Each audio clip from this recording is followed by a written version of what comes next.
Today we're going to be doing intermediate. I'm going to show you traditional grip and I'm going to show you bend. This is Clayton Skinner. Welcome to another episode of Beyond the Beat. Hi there, welcome back.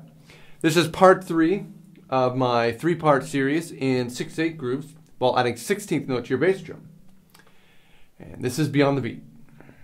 So, as I said before, this is a continuation episode. This will be part 3 of the 3-part series. The difference being with this episode from previous episodes is in the previous episodes we were doing just say singular 16th notes.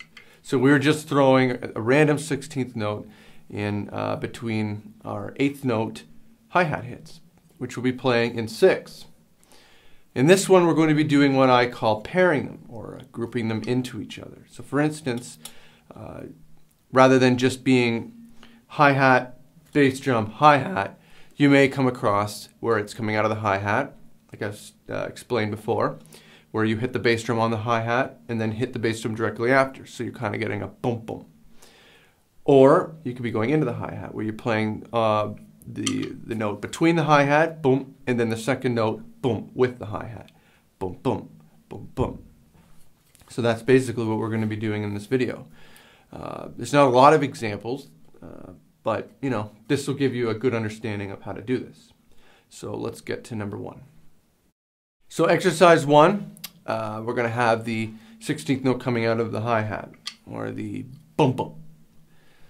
Anyway, the bass drum is going to be on number 1, and then on the and of 1. And then the snare will be again on number 4. So it'll go 1 and 2, 3, 4, 5, 6. 1 and 2, 4, 5, 6. Yeah. Try to make the bass drum hits, try to make them as dominant as you can. Just listen to my example. We'll work on feel later. Just try to play the exercise.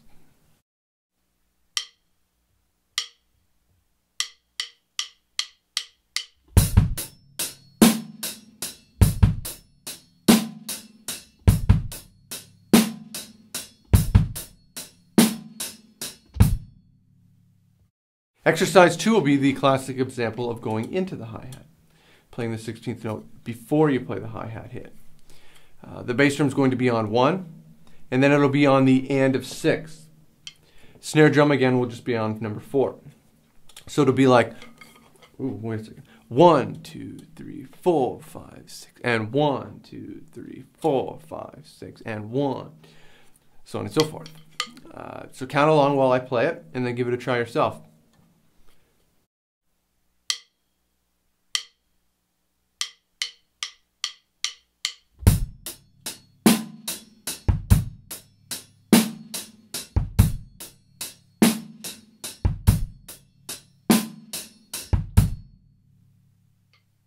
Beat 3 is a fun one. Now we're going to have the bass drum on 1, 2, and then the end of 2. As usual, the snare drum will be on number 4. So it'll be like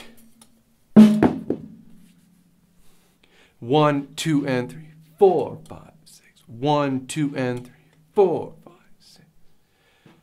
Hit the snare drum with the stick you're holding with your left hand. Your snare drum hand. Obviously, you just reverse that if you're right-handed. I'll get my stick.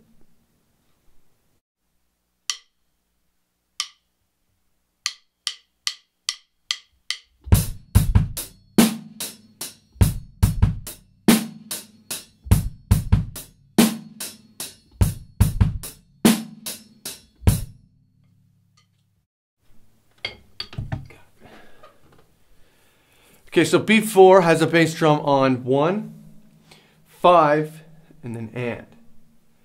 Snare drum, as usual, is on number 4. So if you're counting it, you'll count it like this. 1, 2, 3, 4, 5, and 1, 2, 4, 5, and 6. 1, 2, 4, 5, and 6. 1. I hope that helped. I didn't drop my stick this time.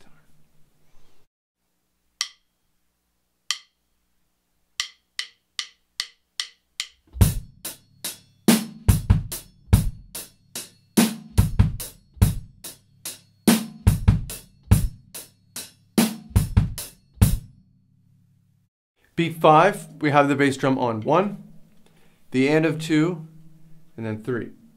And then, of course, the snare drum on 4. So this one will be the example, obviously, of going into the hi-hat. You'll have the bass drum 1, 2, and 3, 4, 5, 6. Keep repeating that. Just give these a try. Count it in your head, listen to the demo, and then play it for yourself.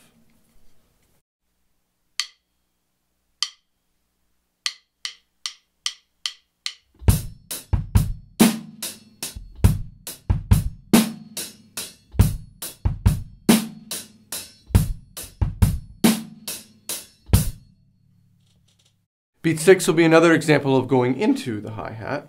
You'll have the bass drum on 1, the and of 4, and then 5. So it'll be like 1, 2, 3, 4, and 5, 6. 1, 2, 4, and 5, 6. 1, 4, and 5, 6. 1. Yeah.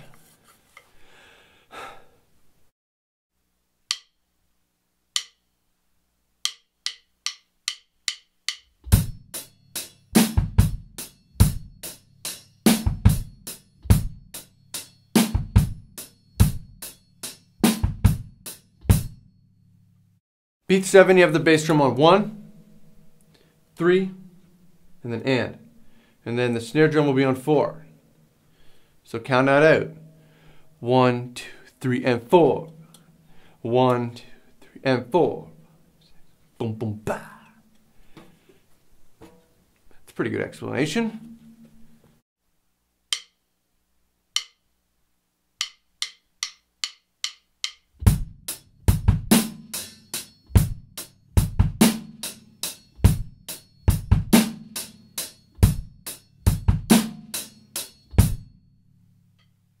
So I hope my ridiculous counting methods have helped you, at least the way that I count them.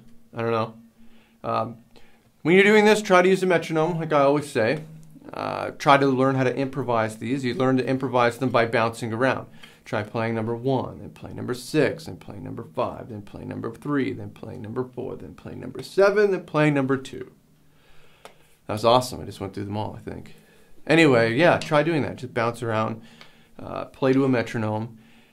You can even add fills in there if you're able to do fills. Go ahead. If you can't, don't worry. I'll be making a video on how to do fills with these. So, yeah, I hope you enjoyed it and keep practicing hard. Well, that's all for this episode and this series on adding bass drums to your 6/8 grooves, or 16th note bass drums to your 6/8 grooves. Again, if you have any questions, feel free to contact me through the contact section at claytonskinner.com, or you can get a hold of me right here on YouTube. Either way, I hope to hear from you. Hope you enjoyed it. See you next time.